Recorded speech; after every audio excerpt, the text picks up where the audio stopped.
Hello दोस्तों, उम्मीद करती हूँ आप लोग अच्छे होंगे। मैं हाजिर हूँ दिल को छू लेने वाली एक नई कहानी के साथ। उसे जीना नहीं था, वो खुद को ख़त्म कर देना चाहती थी। उसके दिमाग में बार बार यही ख्याल आ रहा था।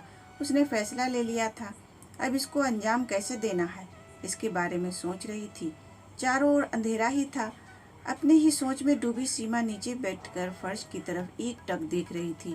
पति के धोखेबाजी से सीमा अंदर से टूट गई थी। उसके बोले हुए शब्द सीमा के दिल में चुभ गए थे। इस बार समीर ने तो हद पार कर दी थी। अब और जीने का कोई मतलब ही नहीं बचा था। अब खुद को ख़त्म कर दूं, इसके सिवाय दूसरा ख्याल उसके दिल में नहीं आ रहा था। दोनों बच्चे गहरी नींद में थे। एक नज़र उनकी तरफ देखा, उनके सिर पर प्यार से हाथ फेरा। आंखों में आंसुओं की धारा बहने लगी थी। उसने मन में एक मजबूत इरादा किया था। रात के करीब 2 बजे थे, हर तरफ सन्नाटा था। तब वह धीरे से उठी और दूसरे रूम में गई।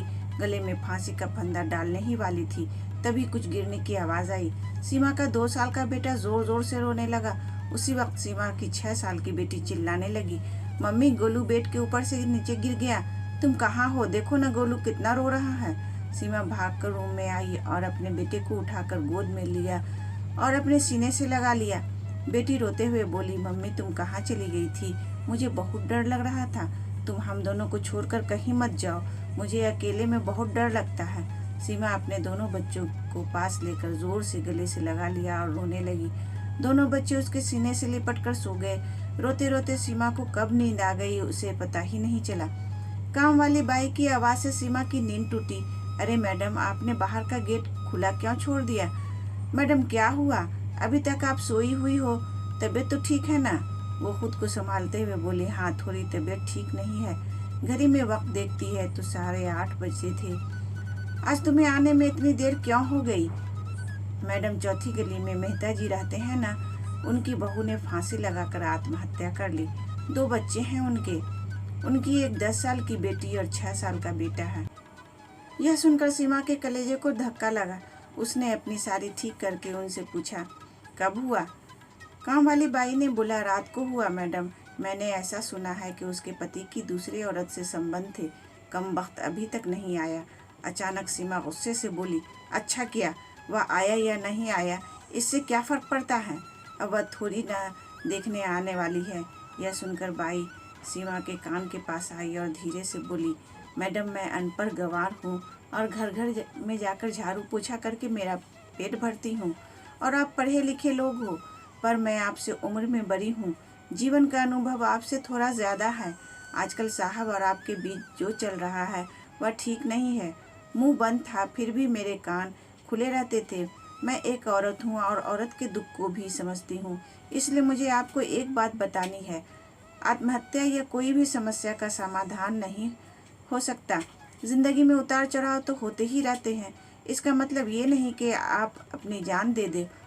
मैडम जी, कभी कभी आदमी अपना रास्ता भटक जाता है, पर अंत में घूमकर अपने ही घर वापस आता है।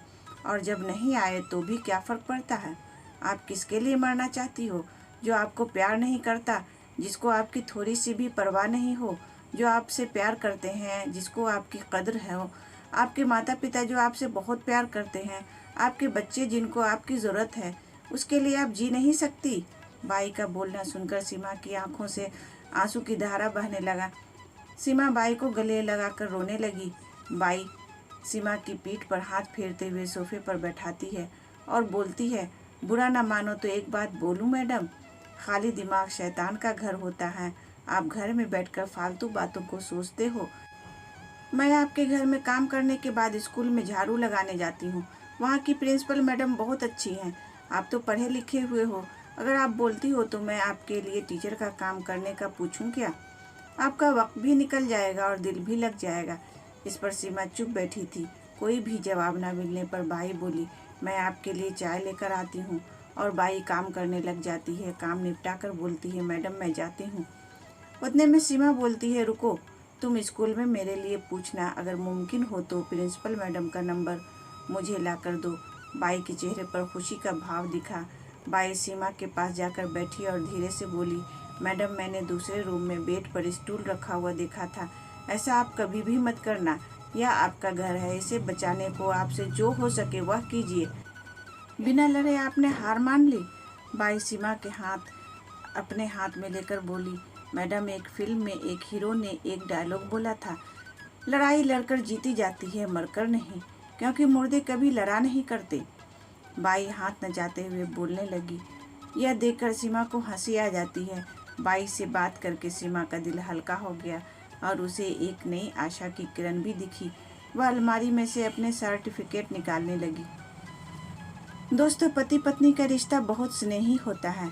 मेरी यह दुआ है कि कोई भी पति पत्नी के जीवन में ऐसा मोड़ नहीं आना चाहिए। अगर आया भी तो आत्महत्या ये इसका इलाज नहीं है। जीवन में कोई भी समस्या का समाधान आत्महत्या नहीं हो सकता। अगर आपको आज की कहानी पसंद आई है तो वीडियो को ज़रूर लाइक कीजिएगा और अपने दोस्तों के साथ भी शेयर कीजिएगा। और हाँ, अगर आपने अभी तक हमारा चैनल सब्सक्राइब नहीं किया है तो ज़रूर सब्सक्राइब कर लें। मिलते हैं कल एक नई कहानी के साथ।